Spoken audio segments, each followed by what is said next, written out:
Gentlemen, thank you so much for coming. We are really, really honored to have you both here. Let's start with a story.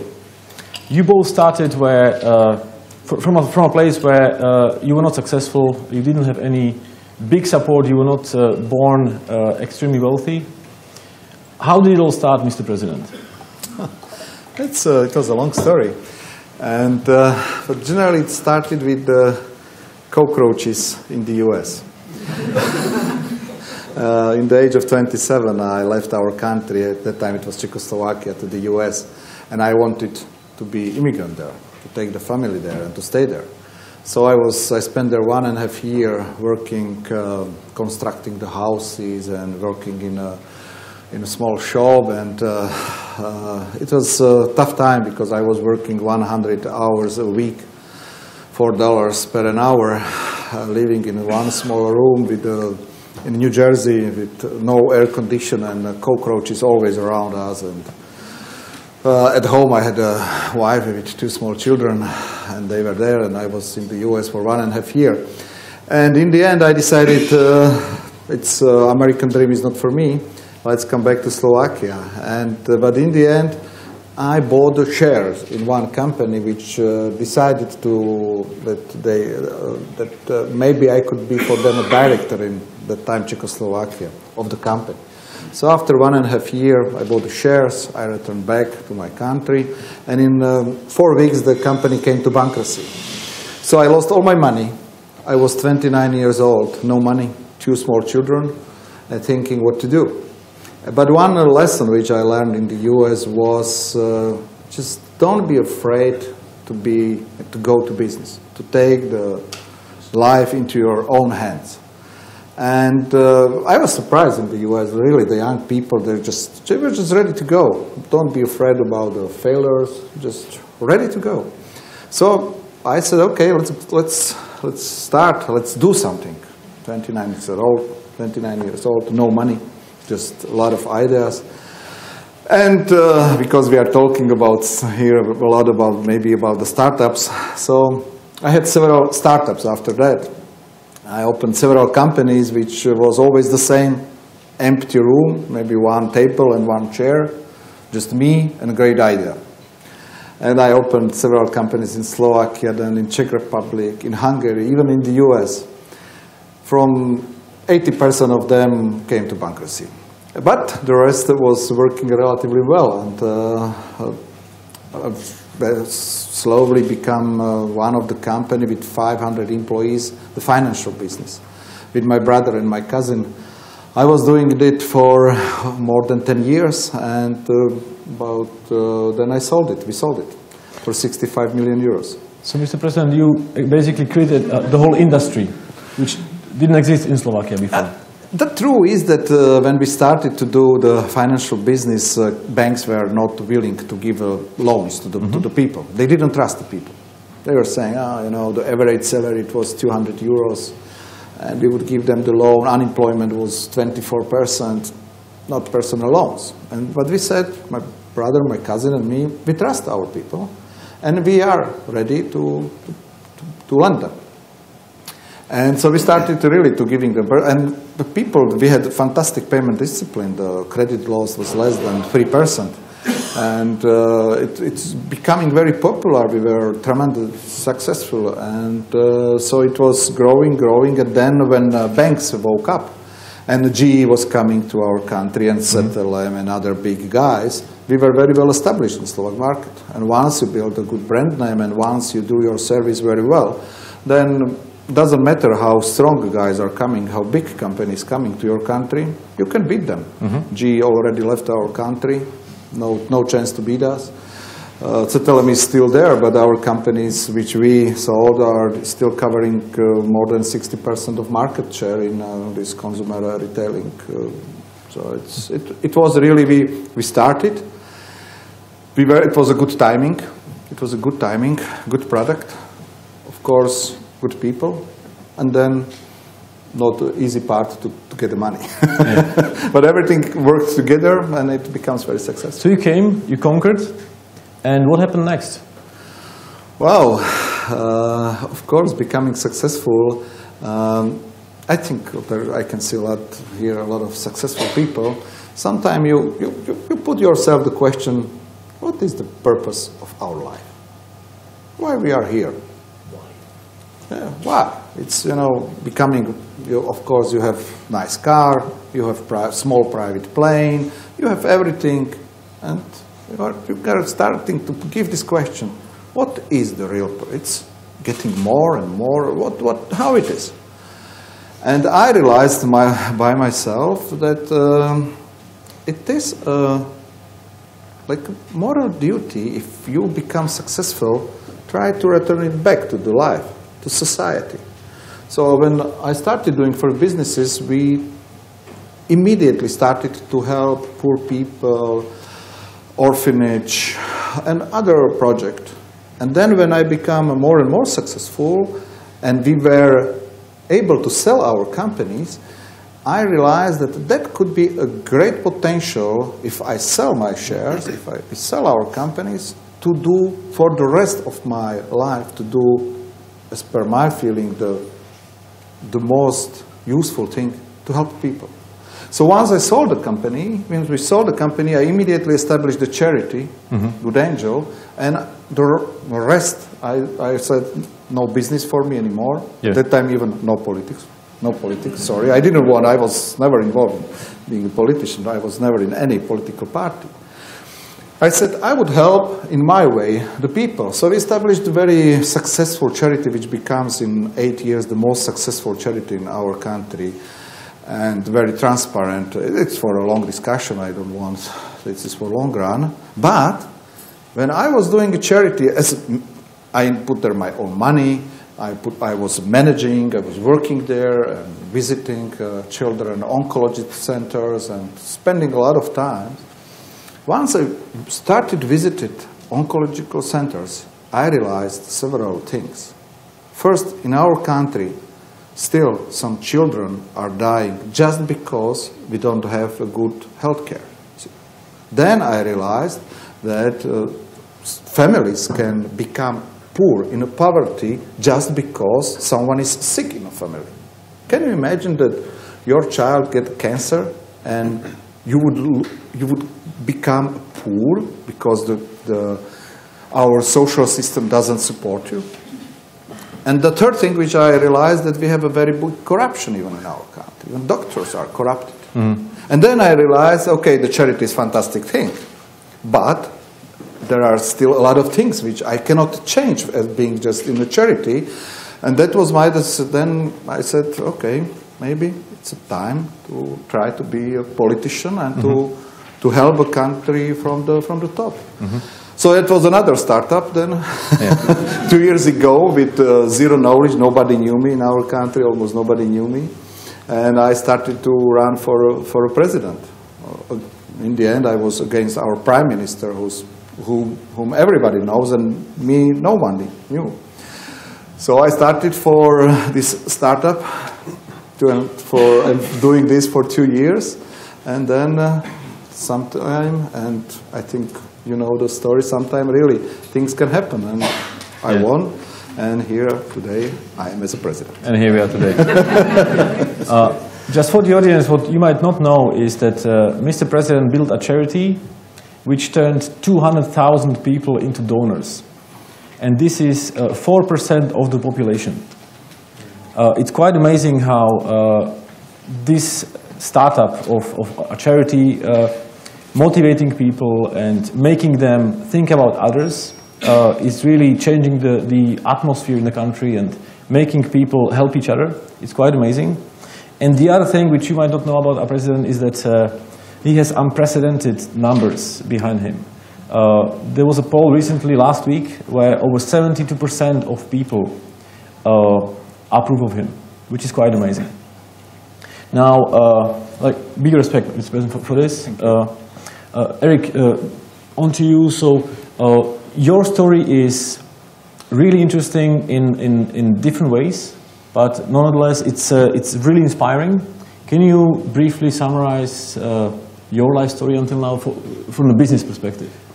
Well, compared to what we just heard, I would summarize it as underachiever. I need to set my sights a bit higher. But can I also just say how amazingly lucky you are as a country to have an entrepreneur as president? Come on, that's just amazing.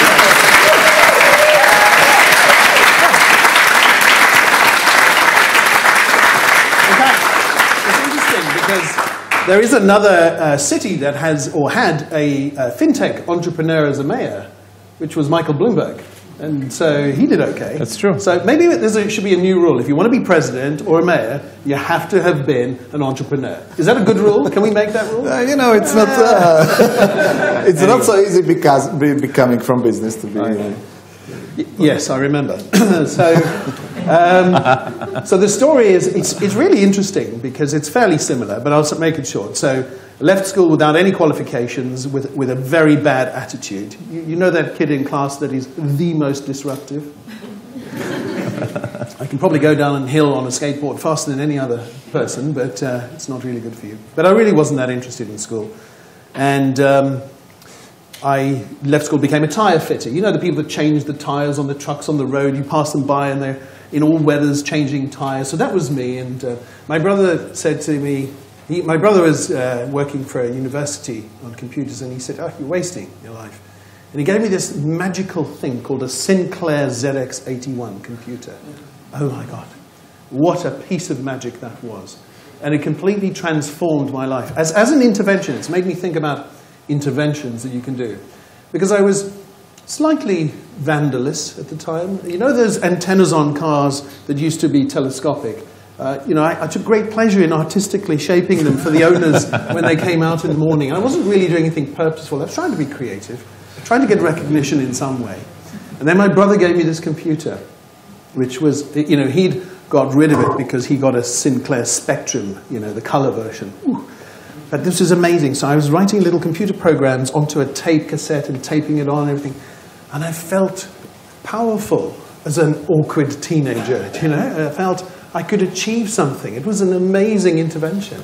And I showed my parents, and I was getting positive recognition. And my mates, and suddenly this was a whole new thing. But of course it was a bit late because I kind of left school writing my name on the top of the exam paper saying, that's about it. That's all you're getting from me. So it was tough because I had to relearn everything after that. But then I was given a great fortune of starting a number of businesses. I went for a few jobs and started a number of businesses. And in a similar way, I built three companies, really. The first two were completely rubbish. But I think that was a really valuable experience to know just how rubbish they could be, as you say, went bankrupt. Because you learn all the experience. And then I think I would say that I got lucky and started a business called Real Call, which then became, I had to do a real pivot because we ran out of money and couldn't prove, and then it became Adeptra, which is the automation of credit card fraud prevention. In a typical entrepreneurial way, I had no idea what it was like to build a fintech company, a company in financial services. And that's the wonderful thing about entrepreneurs, isn't it? You don't know what you can't do, so you just try. That's true. If I'd known how hard it was, I know, think about it, right? If I'd known how hard that was, I might not have tried. So a little bit of that is kind of handy. So we got very lucky, and in the end, but I became that very awkward founder. You know, the one that the investors who put $43 million into the business over various rounds, they really did back it. I became a bit awkward because I didn't really know how to run a company that was 100 people. And so it was that founder that had to be managed out of the business. And so that was a terrific experience, something that I share with a lot of our founders here. We've got 176 companies at level 39, 176 founders, all experiencing a lot of these things at the moment. But in the end, moved on then to help the government with a global entrepreneur program, which is an inward investment program for entrepreneurs.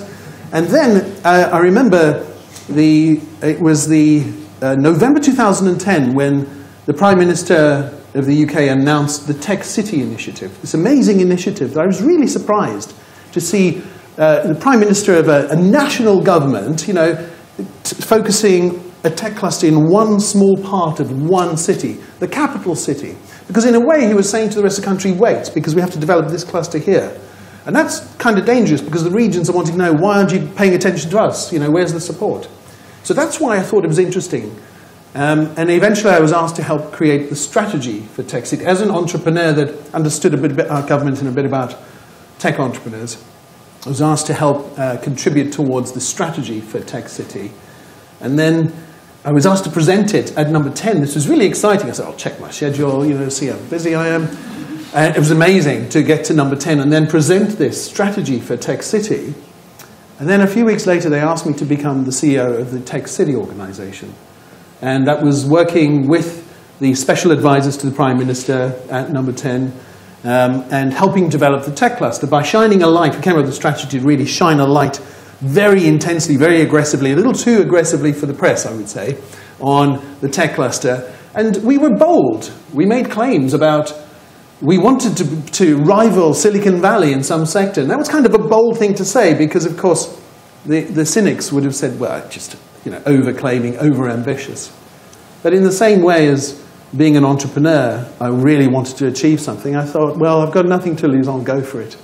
And so really enjoyed that 18 months. So that's a really telescoped sort of version of what happened. But, so you built a cluster which is now world famous, and it's the biggest in Europe. People really come here to learn from it. And then you decided to move on and start something new. Yeah, I think 18 months working for government is probably enough for someone like me. Probably. And them, I might hasten to add. And them. So we left best of friends. And so I was going to do another startup because, you know the trouble if you've done a company that's close to 100 million, you know you can do a $1 billion business easily, right? You just know what to do. And that's what you think. That's where my mind is at the moment. So I was just going to go, okay, I'm going to find the one to do. And then I met Sir George Iacobescu, the chairman and chief executive of Canary Wharf Group, who we met today. And he was just the most amazing gentleman. In the age of my oldest daughter, 28 years of age, he's built this whole city that we're in at the moment. An extraordinary That's impressive. achievement. And I thought, underachiever again. There's a pattern here. But then he asked me this incredibly important question, and a very mature question. He said, does this area have an authentic proposition, a real business case to make for tech companies? And so we came and we suggested this strategy of fintech and smart cities tech, because in those two sectors, the timing was right for fintech. There's a lot of financial services around. And in smart cities, they did build probably the smartest city in Europe, so they could speak with authority. And we launched this program called Cognicity recently for them. And it's become a very important part of the London tech cluster, but focusing thematically on our specialist areas.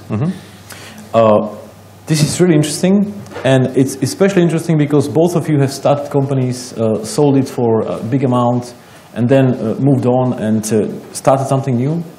And the reason why we are here is because of the perspective. You both had a perspective of, you know exactly how to build successful companies, charities, how to run these companies without any problems. Now both of your perspectives changed. And now, Mr. President, you are thinking in the perspective of how to make a country successful. And Eric, you think in terms of how to make a city, an area successful. And this is why we'd like to find out what you know, what you think is necessary to build these areas, and what do you think are the next steps which should be used in the perspective of building successful clusters or countries. Mr. President, what are your key learnings from your past which you think are necessary to use in your change of perspective, how to build successful countries? Yeah, one of the things which I learned in time being in business was don't be afraid to have crazy ideas. Just don't be afraid to have it. And to try to do it. 95, 97% it just doesn't work. Because it was a crazy idea. But in the end, if there's something, you catch it and it goes, yes, you can be very, very successful. And Eric mentioned that he had a crazy idea, or they had a crazy idea, or saying that they want to move like Silicon Valley to London. We want to do the same in Slovakia. and you can imagine that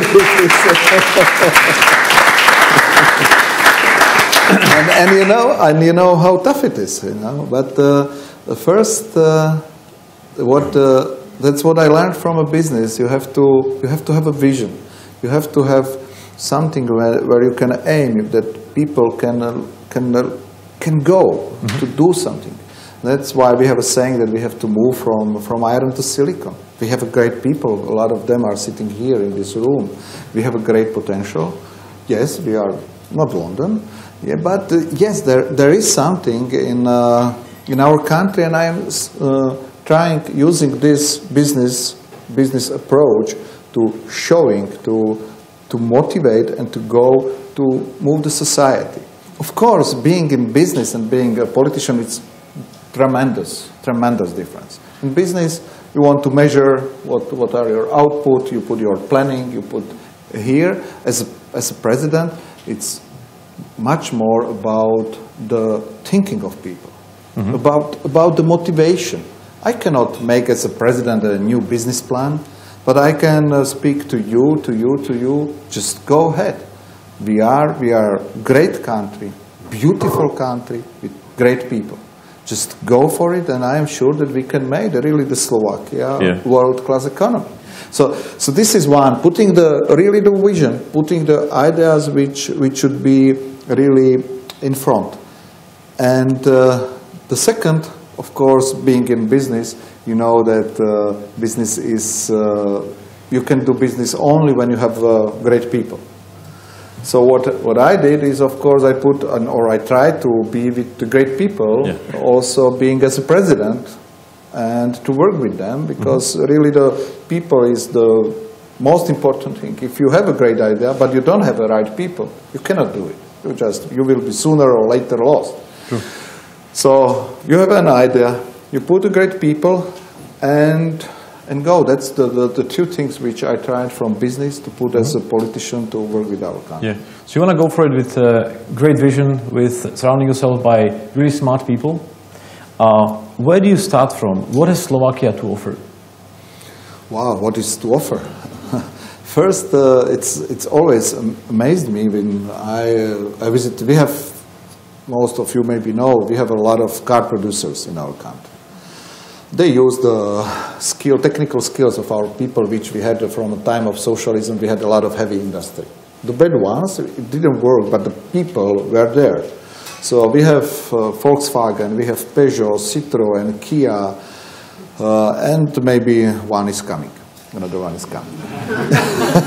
And when I speak, let's say, with people in Volkswagen, they tell me, you know what, the best quality from any our factory around the world is going from Slovakia.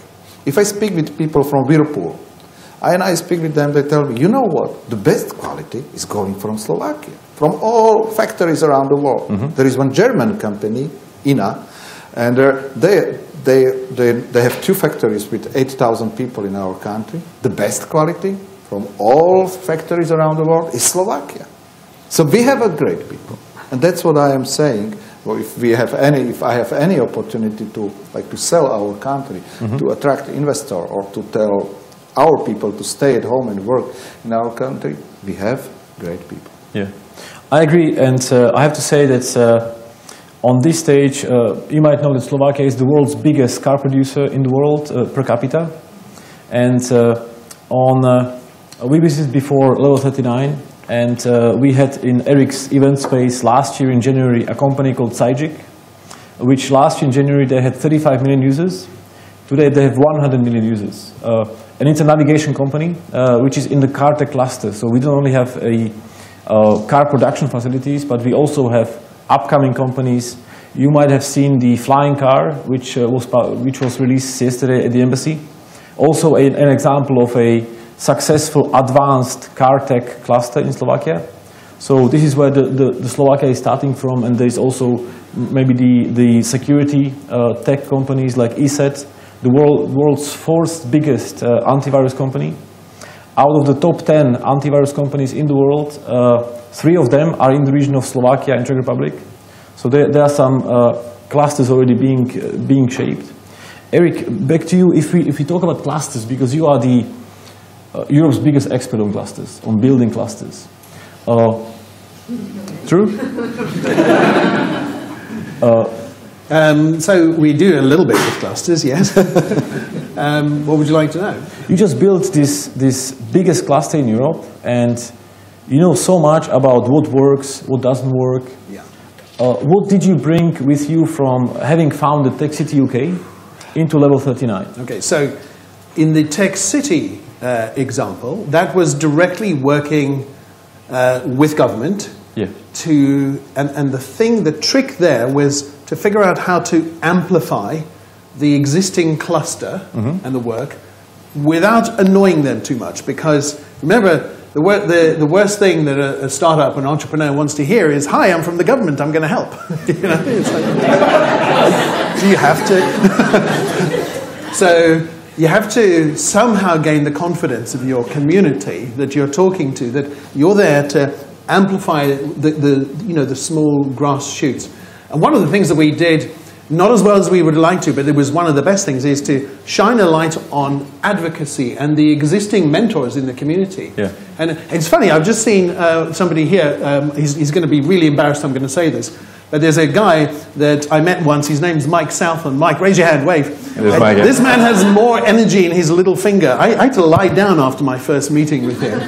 And he wrote the Beer Mat Entrepreneur, so he provided information and shining a light on them, and then having people like that help develop and be advocates, because what we've got to do is to say it's okay to be ambitious, okay? It's okay to be bold. You know, it's interesting because think about from when we're kids, right? We're told by our parents to stop showing off, yeah? It's a very European thing not to be overreaching and to everybody's kind of the same. And I think that there's a cultural change that we have to inspire, but maybe not go too far, because then what happens is the naysayers will have too loud a voice, and you've got to calibrate how ambitious you are, Yeah. and definitely shine a light on your champions and make sure that your advocates are there. So I would say getting the belief of the community to get behind your ambition is an incredibly important first base. And then just go at it like crazy after that. But this is the base, this is the same for the country, you know. Really giving the inspiration, and that's really works also in a business, giving the emotion. Because the thing, how we decide in our head is very by emotion. If we put really, if you inspire, if you give strong emotion, if you put it then, it's like the cluster, it can go. I agree. We have a question here from Slido, and for you in the audience and also people watching us online, you can go to slido.com and just use the hashtag SGL, and you can ask your questions. You can vote for questions you like, and we'll be taking them. Eric, in this context, we have a question for you. In your opinion, is Silicon Valley's success replicable? Do you see London and where do you see London and Slovakia in the world of startups? So one thing I can guarantee you is definitely replicable is the ambition of Silicon Valley and the characteristics of Silicon Valley. I would say don't try to be Silicon Valley, because you need to arrange for a world-class university, you need to arrange for government contracts and DARPANET and things like that. Yeah. That's history, you know. What we should take from Silicon Valley are the best lessons of the ambition and maybe a little bit about the risk-taking attitude that's there. And you said a terrific, you said it very quickly in the beginning, but don't be frightened of failure. That don't fear failure is such an important thing to feel right here. If I could figure out how to transmit that to more people, especially university students who kind of want to just go into big companies, which is important, but it's also important to let them not be frightened of failure. So, I don't know, is that a useful answer? Very useful, very useful. It's really inspirational if you don't have the fear of failure. And we've been yesterday with McKinsey, spent the whole afternoon discussing issues, how to help people decide for being an entrepreneur, and helping to inspire people with successful case studies with companies who have made it, can really make people fear less the failure, because failure is not bad. It's a learning mechanism, and you can keep failing until you succeed. And both of you are the example of that. Can I say, I think it's interesting because McKinsey would be the right people to ask to study this. Yeah. But I would suggest you go and ask other entrepreneurs about how to do it. Exactly. If that's helpful. This is true. Yeah. We had actually a room full of scale-ups, fast-growing companies great, in the room. Organized by McKinsey. Organized Good by thing to ask McKinsey. them to do, Yes, yeah. yes. So if we can go into the next topic, is quite similar to building clusters and making sure they work well. One of the biggest and best performing engines of a successful cluster are the scale-ups, the companies which are growing fast. Yeah. And the question is, what is, in your opinion, the best way to make sure the scale-ups are going to be there, they are helped, and they can be... What are the key elements of helping scale-ups to kickstart the cluster and the economy? Wow. How to grow faster? You know, it's always the most difficult task is to have a look like 5 years ahead, to have this, to think what could happen. Is this pen how we write today? Is it correct? It would be the same in 5 years, in 10 years. It is to think in the front, to think always at least.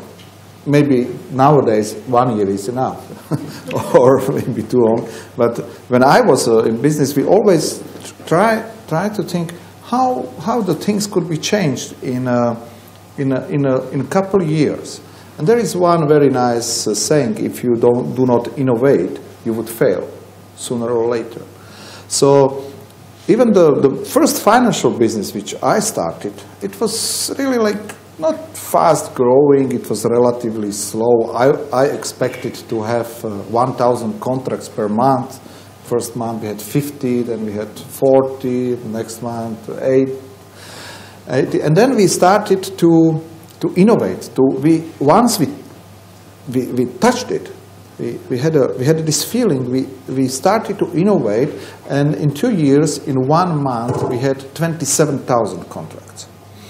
So from the plan going to 1,000 in 1 month, it was 27,000. So to make it speedy, to make it really fast, you have to, of course, to have this encourage to go for it, try it, don't be afraid. Yeah. Just go, to take the risk. And then, but then to be ready very, very soon to innovate and to change it, to think what can be done and just do it. But this is very important also, and I can see like in the charity Good Angel, which I established, I am always now, because I am not involved anymore in direct managing, I'm always saying the people who are managing, yes, right now you are the most successful charity in Slovakia, but please think today what could be changed, how to innovate. And this is not easy if you are running well, if you are satisfied to change the things. It's sometimes too complicated because we as a person, we are a little bit lazy. We would like to do the same every day. We don't want always to change the things. And if you push your people, especially when the company is doing very well, to change the things, this is not easy. And that's innovate and to think ahead. Oh, yeah. You said that we need to look forward at least 5 years ahead. I have to say that you helped some companies to look 20 years ahead, because last September you took them on a journey around the US. You took them to Harvard, Stanford, MIT, and I was lucky to be there, and it was amazing how much we've learned from this trip. And you inspired the people also with showing them that we have to learn from the best. And because you chose the companies which are fast growing to learn even faster, they can be inspiring the whole new generation of startups and entrepreneurs, which is quite interesting. And so thanks for doing this and inspiring these guys, and made them look not 5 years ahead but 20. Eric, in level 39, you have companies there and you learn them to grow faster. What are the key areas how you help them? Before I answer that, I also want to answer part of that question, because I really love this topic. Sure, yeah. And I just seen a question come up which is very relevant, so I'm going to try and answer it, which is, it starts at school. It definitely must be something that at school, I don't ever remember somebody coming in saying, you know, Eric, you could be a doctor, you could be a nurse, you could be a whatever. Don't laugh, I could be a nurse. Or you could be an entrepreneur if you're really lucky. I don't remember that message. So I think at school it would be great to see more entrepreneurs. Now there's some really good programs been launched in the UK about this, which are getting, you know, established entrepreneurs to go and give these kind of talks in school, so it becomes natural. People will behave in the way society tells them is okay to behave in, so it just needs to become more natural. So I would answer that. To answer the question about how you help, how we work and to help scale-ups, well, we're very fortunate that we're in an ecosystem that is very supportive now of super growth businesses, of very fast-growing businesses. It wasn't always the way. And there's a couple of initiatives that my successors in Tech City are doing. For example, they've got the Future 50 program. Now, the Future 50 is a very interesting idea because what it does, firstly, it celebrates in a very public way, you know, the top 50 high potential companies, you know, the ones that are growing fast, and it provides this amazing concierge service to them to help solve the problems and help them think through what the next challenges are in terms of financing and scaling, and of course, getting the network, all the other successful entrepreneurs to help them through mentoring. By the way, just a little tip on mentoring. If you're in a startup, my feeling was to try to share some of my equity with everyone. Find a mentor that has no equity in you, but cares about you, who will tell you the truth. Fantastically important thing that I forgot to do. And so, you know, when I was offered the down rounds, people were worried they're going to lose their shares, weren't giving me advice about me to help me. So find a personal mentor. That's interesting. So is an important lesson. I had yesterday a very nice discussion with Prince Charles about his charity helping. And you know what? I had a nice conversation with my mum. And now I know what I will do, what maybe my next charity would look like after finishing being a president. And I love that. And it's continuing with your words. He found about 7,000 persons, real professionals, who help startups for free, not have any stock. But really good professionals helping startups. Because this is really exactly what young people need. They need to get advice. Is it good? Is it the product good? Is it the price good? Is it the whatever? They need something you can speak with who are really good. And he found and organized 7,000 good professionals to help startups. So, yes, you are absolutely right. We need these people, for young people, to help them. And as the president's here, can I mention policy? Sure. May as well, right? The one thing I noticed in the Tech City work that we did, and it's probably one of the things that I am most proud of, is that they promised me that we would have a direct channel to policymakers, okay, a really direct channel. And I wasn't sure if they were telling me the truth because, you know, previously I had no real experience of that level of government, so I didn't know that. And so I said, so I meet an entrepreneur, and they say, look, I'm having a problem with this cash flow because I'm investing in R&D. I can only claim the R&D tax credit back then. Maybe if we did something to help them. So I said, do I genuinely have a direct channel, a way of talking to policymakers to see? And they said, absolutely. And by golly, they were very truthful. So during the time we were there, I would meet startups all the time that have ideas. I would be sending text messages to number 10 saying, what about this? What about that? Getting answers back. This accessibility is unprecedented. And I would say that it resulted in 5 major policy changes. That we were not making the policy. So number 10 and the policymakers were making the policy. But they had direct input from startups. And through all the work they did, even before I started, with things like the entrepreneur's visa and the 5 policies that send a very clear signal to startups and investors that you're sharing the risk, you understand it behind them. It's a huge thing. It's probably the main lever that we have, isn't it? Is policy. Yeah, and that's, for example, as I see my role as a president, and I am glad that our government really tried to think now in a way how to support startups, and that's the things what has to be done. Yeah, talking about policy, Eric, you did this before, and what are the key areas you think policy makers can help startups without bothering them too much? Yeah, so I mean, I have personal views on it that are not shared by everyone, so you don't take what I'm saying as the right thing here. I have a fairly strong views about grants, in that I worry about them so much that they create dependency. And it isn't a perfect solution, but I also know that government intervention should be at the point where there's market failure or it needs to kickstart something. That's interesting. And so I believe that if you are going to do grants, you must have, in every grant you give, there's got to be the same amount of money spent on ensuring that there's a business model to be independent of the grant. Because I worry so much about conditioned response to the availability of grants. So that's something, just a warning, I suppose. I don't know if that's relevant to you, but I think that that's something I'm hugely believe in. My belief about, as an entrepreneur, is even if I had a completely radical idea that was not tested before, I should be able to find a team to go and find an investor who will take a risk with me. Now, of course, you need a pool of investors to do that. So maybe the intervention there is to stimulate investors to come. Maybe that's the thing to do. But I should be able to find people prepared to commercially take the risk for me. My last place to ask should be, I think, the government. Yes. One of the things what I have a strong feeling that where politicians should help is really free digital market. One digital single market. Agree. Because, yes, for Slovakia, 5 million people. You have a great idea. You want to, and you want to be digital. And just in Austria, 20 kilometers from Bratislava, there is a different regulator, different rules for data protections.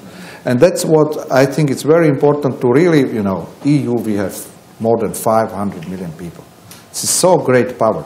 If anyone has now a good idea, has a market for more than 500 million people just like this. That's true. When I was opening business, Slovakia, 5 million. No chance to just go abroad because there were just different rules. Everything was just different. Now, more than 500 million people.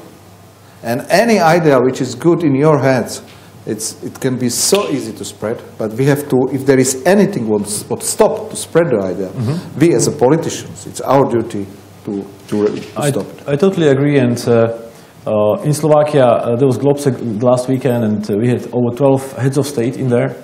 And there was a gentleman called Burton Lee, an expert from Stanford University, expert on scale-ups and expert on European companies and European countries.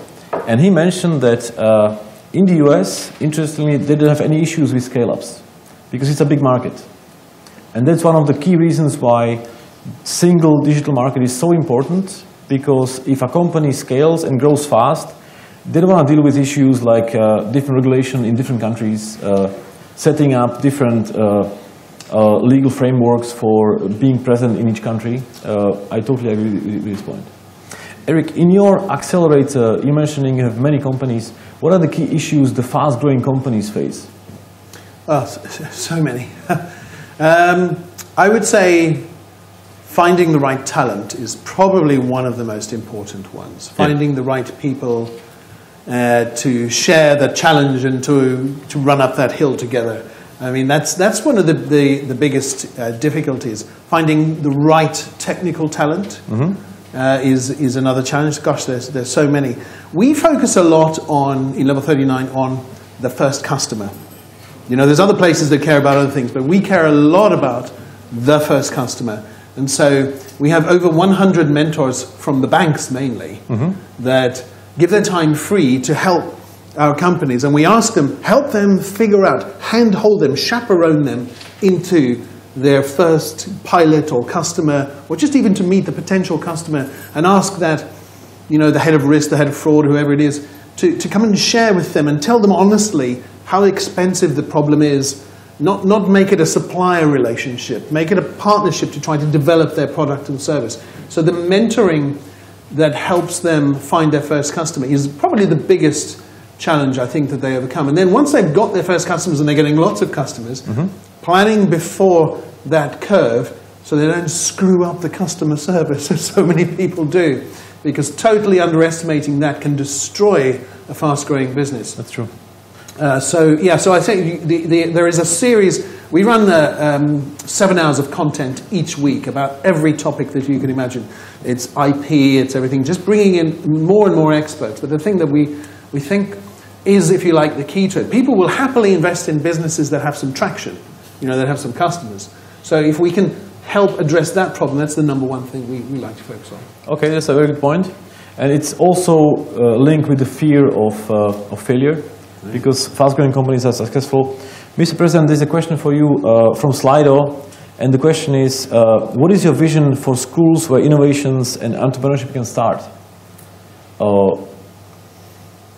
Is your vision on the educational system?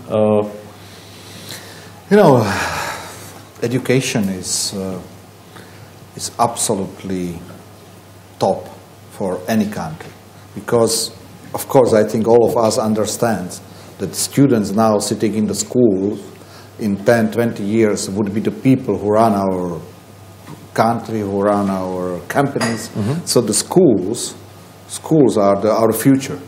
If I go to any university, I like visiting universities, speaking with young people and telling them, and I'm always, looking at their faces, how they are interested in things, how it is. And you sometimes some universities, you have a feeling that they are here just because they have to be there.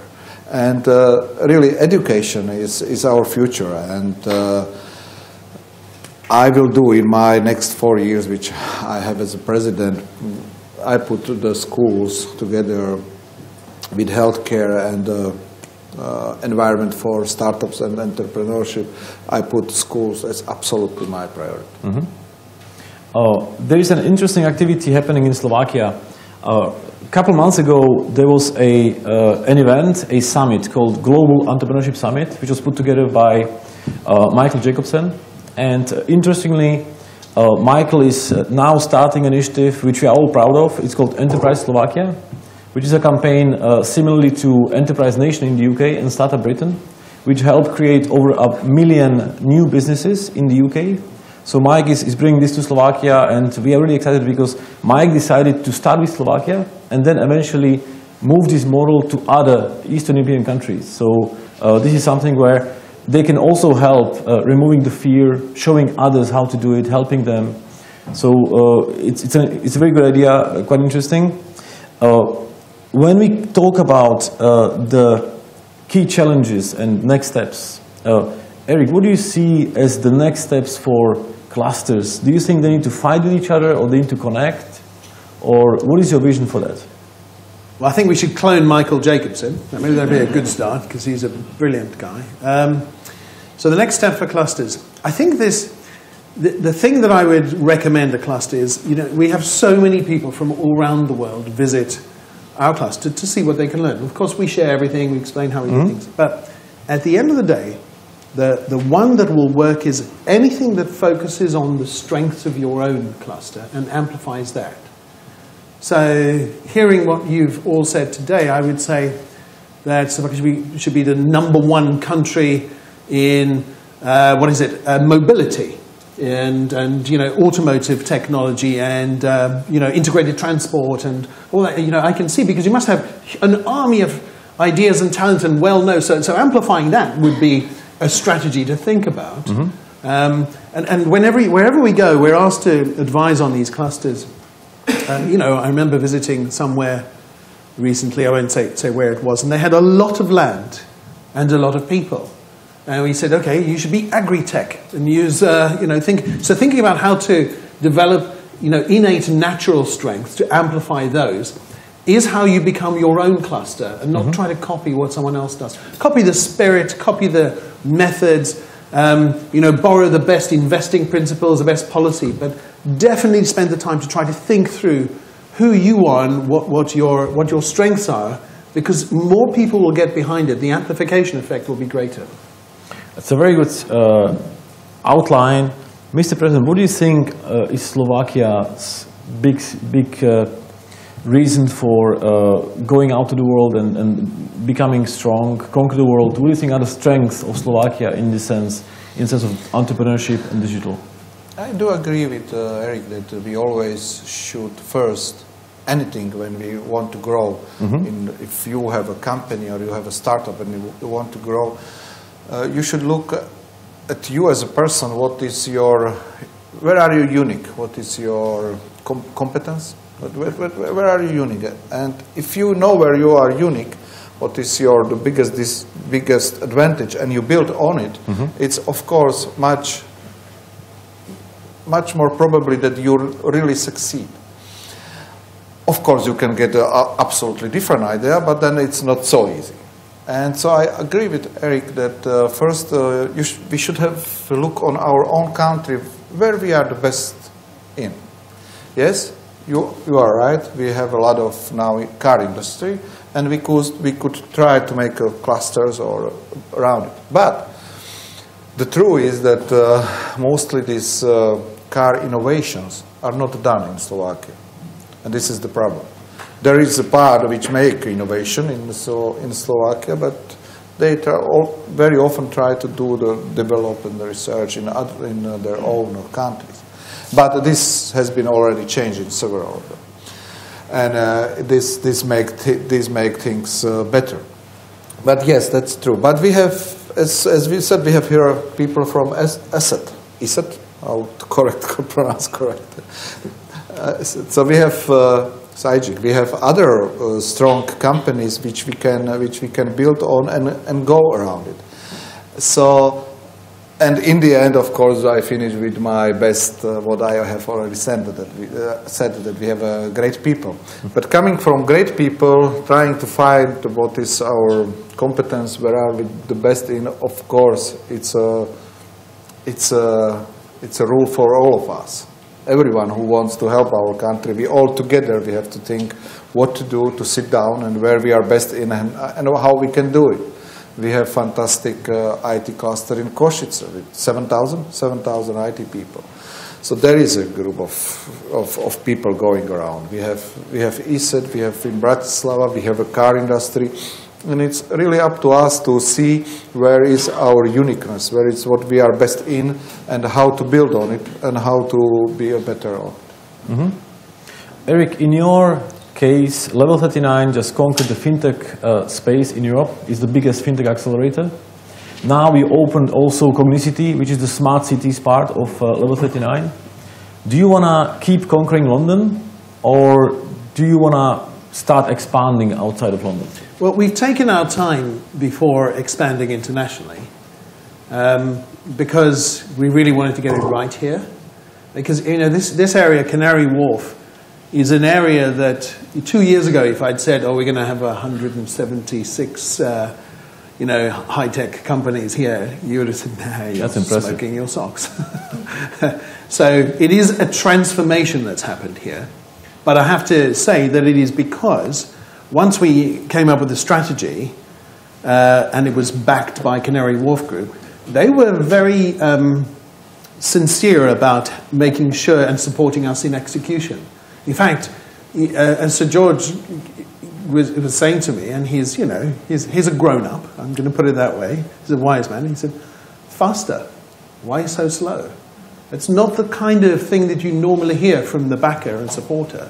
So they're very clear that they want to be, that they're investing deeply in this for the long term. So finding the right partners to do it is important.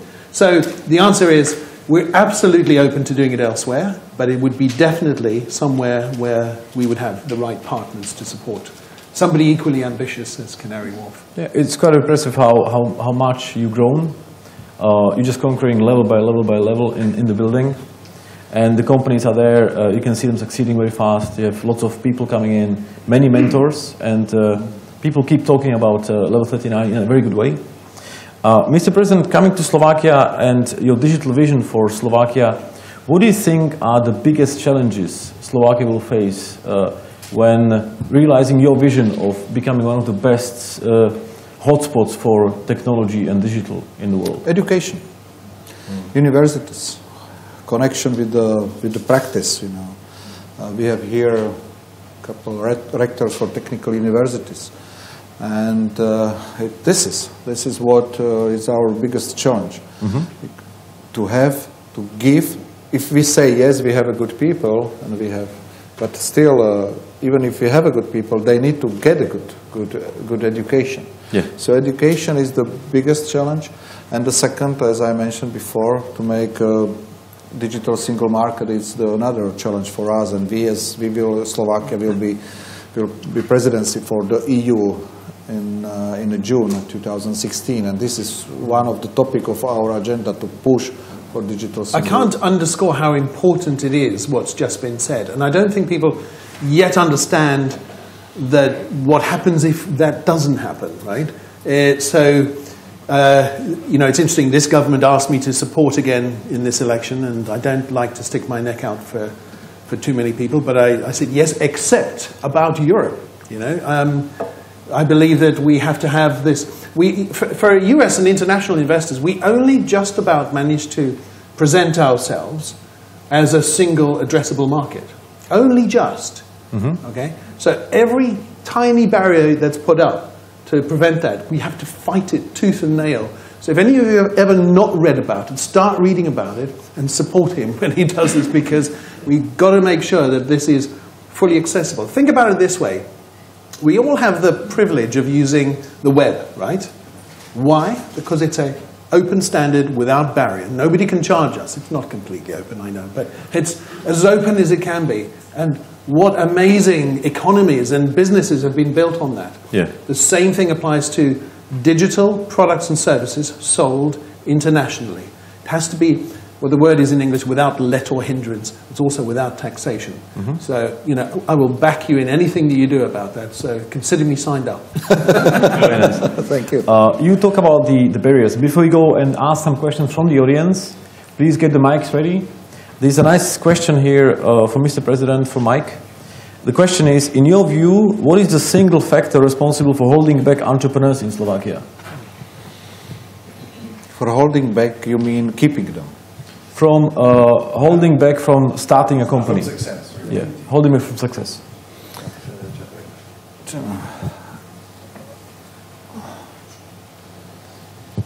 Yes, politicians. Very good answer. Yes, politicians. They, it's not. But this is not an easy, to. I am right-oriented. Our government is more left-oriented. And it's not easy to persuade.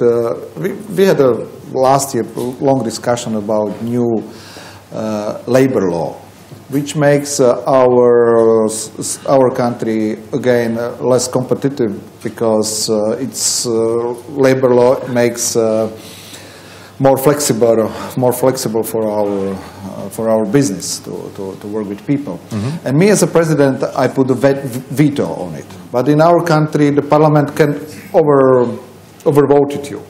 So although I put all my energy to explain that we cannot, that this is not just, this is a bad thing, it didn't work, and I'm always saying, if we want to have a good country, and unemployment is always the biggest, we still have more than 10%. If we want to think about unemployment, we should think about the people who makes jobs, about the entrepreneurs, how to help them. And if we help them, then we will have jobs. No, the left-oriented, that's not only our country, but it's also in other countries, are saying, no, we have to take care of people who work, not about the men who produce jobs. But this is always the world discussion, whether to go in this direction or in that. Of course, the somewhere in the middle, it's the answer. But yes, if there is anything, it's still our politicians. I'd like to ask the same question to Eric. What do you think, Eric, is the key factor holding back people from succeeding? I think it's probably their own belief that they're capable of it the first time they try. It's funny, we do this. We do these access to innovation days for big companies, and we introduce them to entrepreneurs and things. And so we had the head of a very large bank in recently, and he was with his top 20 executives, and we were talking about agility and, you know, how you feel as an entrepreneur. And he said, come on, Eric, how can I have this team feel like your startups do? I said, that's easy, take their salary away. Right, think about it. Because if they had to create a product, market it, make a brochure, build the product, find a customer, sell it, service support it, before you made a profit and then paid a salary, they would behave very differently, wouldn't they? So somehow injecting that spirit is what entrepreneurship, I think, is. It's the bravest people on the planet. I really do think so. That's very interesting. Okay, let's go to the audience and ask some questions from the audience. We have time for a couple of them. So get your questions ready. We have mics here. Anybody who is curious to find something from our speakers?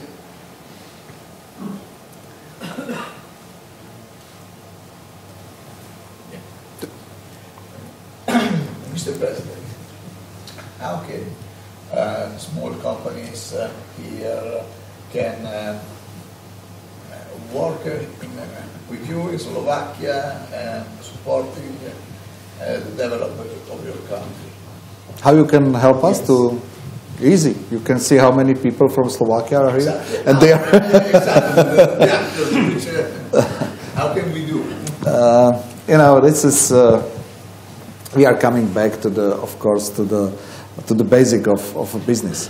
As anyone has his own competitiveness, Yes. and anything you feel that you are good in, and you have a feeling that, like I tell you my example, like the charity Good Angel, it started to be very successful in Slovakia.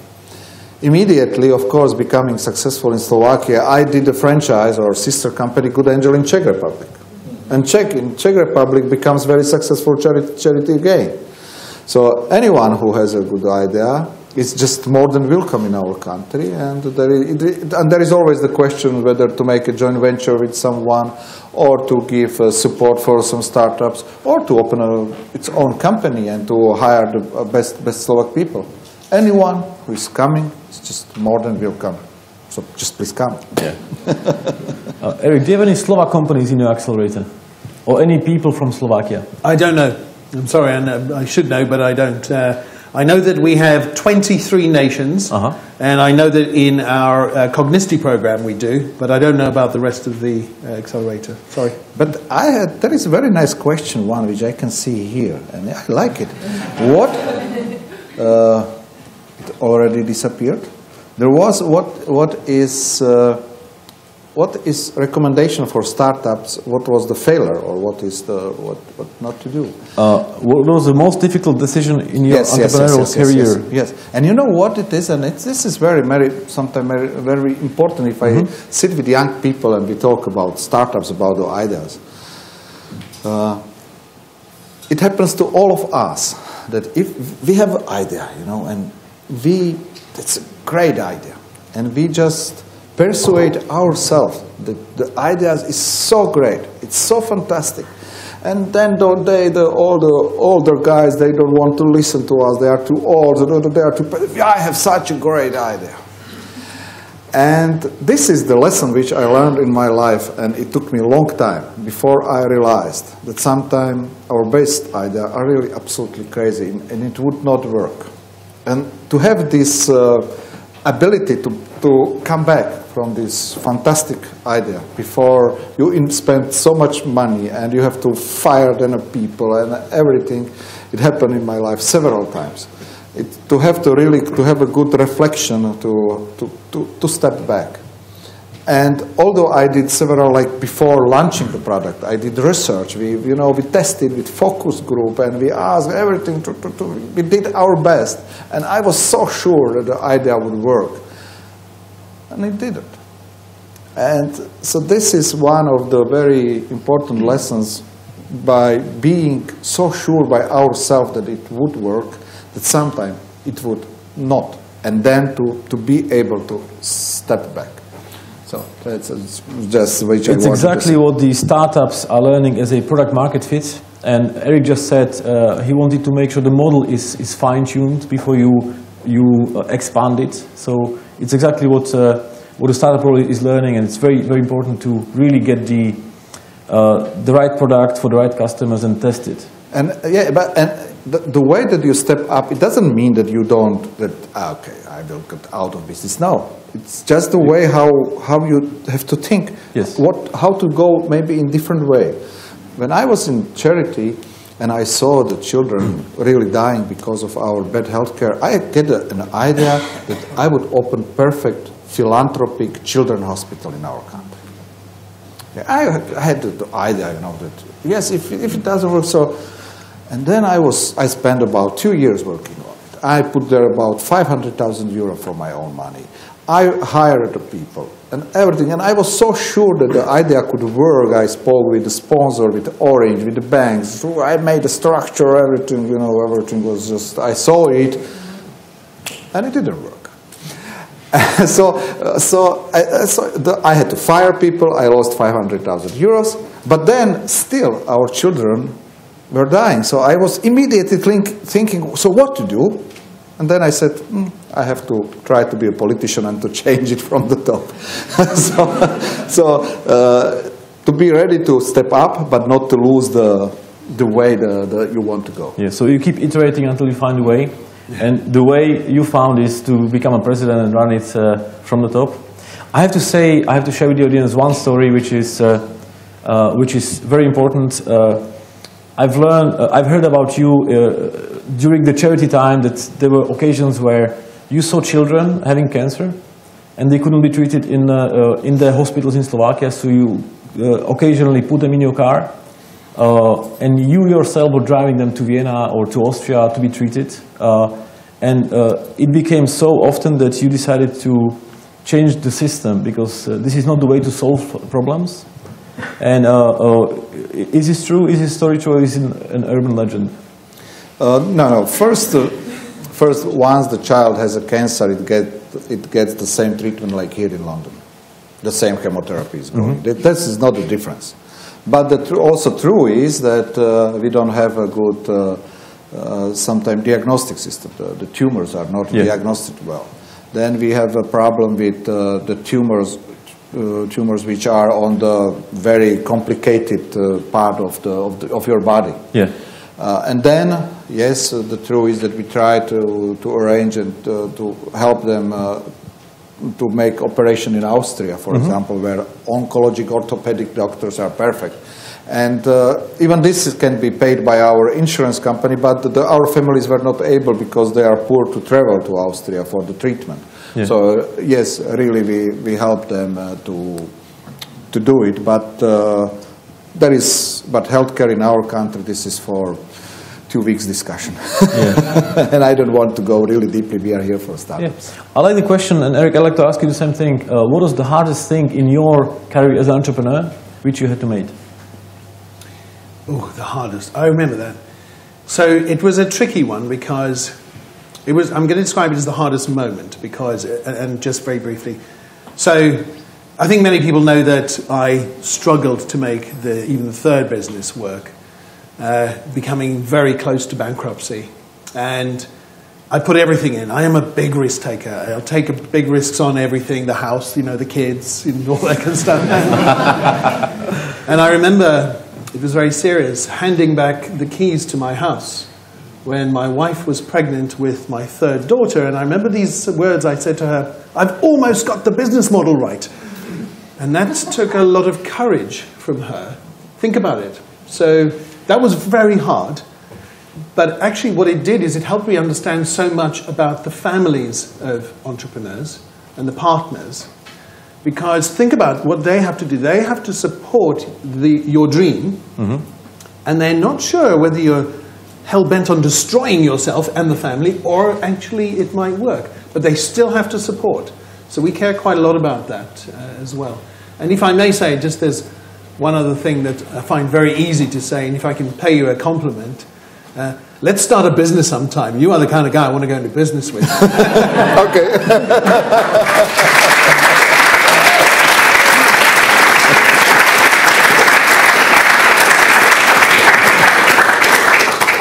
let's take 2 more questions from the audience. We have one over there.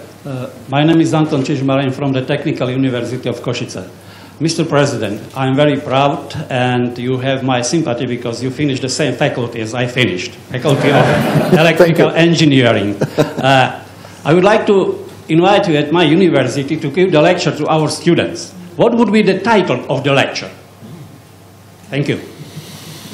The title would be, don't be afraid to take your life into your own hands. Thank you.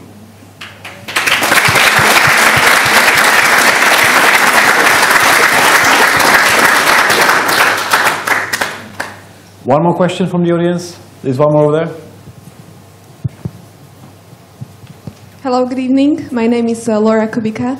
And Mr. President, I wanted to ask you one question. I was reflecting on your personal story when you mentioned at the beginning that you started your own business, and at the very beginning when you were still in the US. And I wanted to ask, how did you overcome the fear of when at the time you had family and your children? You decided to start something on your own rather than getting into employment, which somehow provides, a safety net. Or maybe you didn't have that fear at all. All of us had this fear. Whoever came in a business, you take the first loan from the bank, and the bank will ask you, so what are your guarantees, how you can secure the loan?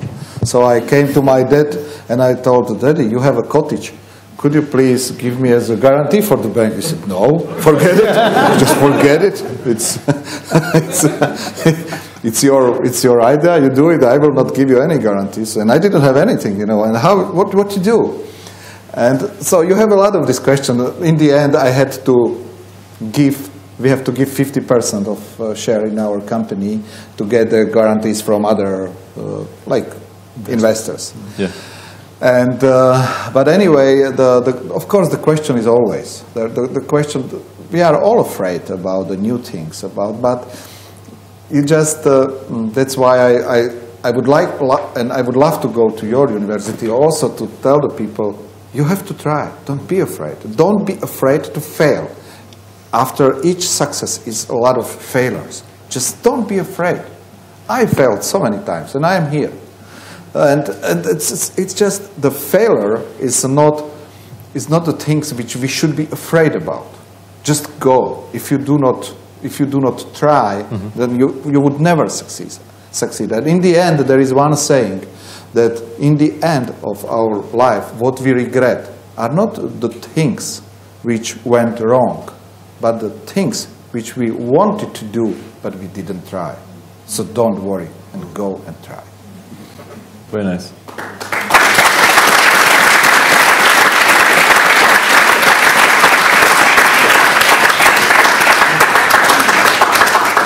We take one more question from Slido, and the question is connected to the educational system, and we all keep going to the fear of failure and elements of helping students not to be afraid. But there are some other things where we can help students with entrepreneurship. Eric, in your experience in the UK, what do you see are the key elements how universities can help students to turn their heads towards entrepreneurship? Is it internship, or what are the key elements where you see are really working?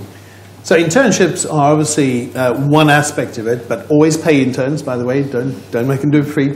Just pay them something, creates a good relationship. The other thing that we've done, or there's an organization in the UK that I hugely respect, and I really love what they've done. It's called Entrepreneur First. It's a bit like the Teach First thing, but it became Entrepreneur First. But what they did was very clever. They went to the big companies, the ones that normally hoover up the best graduates, and they said to them, look, we're going to run this program to encourage students, once they get their degree, to try a startup and to apply for a program. We'll support them, nurture them, just to try. And they said to the bigger companies, this is a good thing because it's at a time of their life they can afford to take a bit of a risk. They've not got a mortgage and all that kind of stuff yet, so it's a good time for them to try. And by the experience of doing a startup, even if they don't succeed, they will be better employees. You know how you join a big company and somebody comes in miraculously and plugs your computer in and it just works? In a startup, you have to figure out how to get the connectivity in, load the software on, pay for licenses, all that kind of stuff, you know, borrow some, all that. Yeah. And that costs, and so you're a round employee. So they persuaded these big companies to say they will be more valuable after they've gone through the program than if they had just come in the milk round, so favor them. So they've successfully created this amazing thing of multiple cohorts of Entrepreneur First, which is now very competitive to get into Entrepreneur First. So I recommend looking at that kind of thing. Okay, now we have one more question, and I'd like to ask you, Mr. President, you've been here for the last 2 days, Yes. here in the UK. And of course, now we know that apart from you having a new business with Eric as an entrepreneur, what do you think are going to be the next steps which are necessary for us to not just come here once in a while, but building a bridge between those two countries, UK and Slovakia?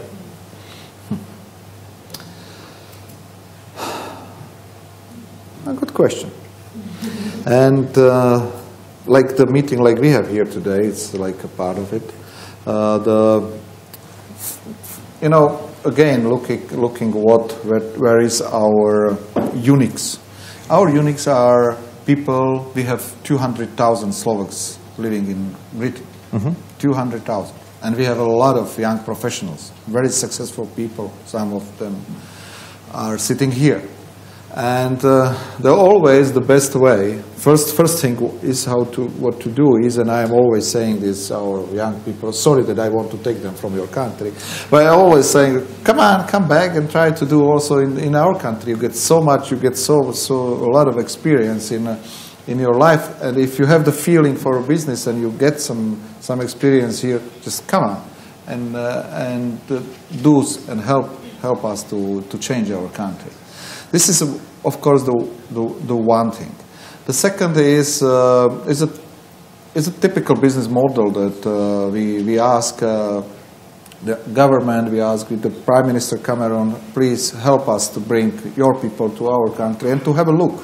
What are the opportunities? Why really we have the best quality of the products which are produced in our country comparing worldwide? How it is? And I think the quality is one of the key factor in success of any company. So there are these models, but sitting here in this room, I would say to all of you sitting here who live here, and if you have any idea, just please come back and try to think all together how to help our beautiful country. Yeah. On this note, please join us in giving a huge round of applause to Mr. President Andrej Kiska.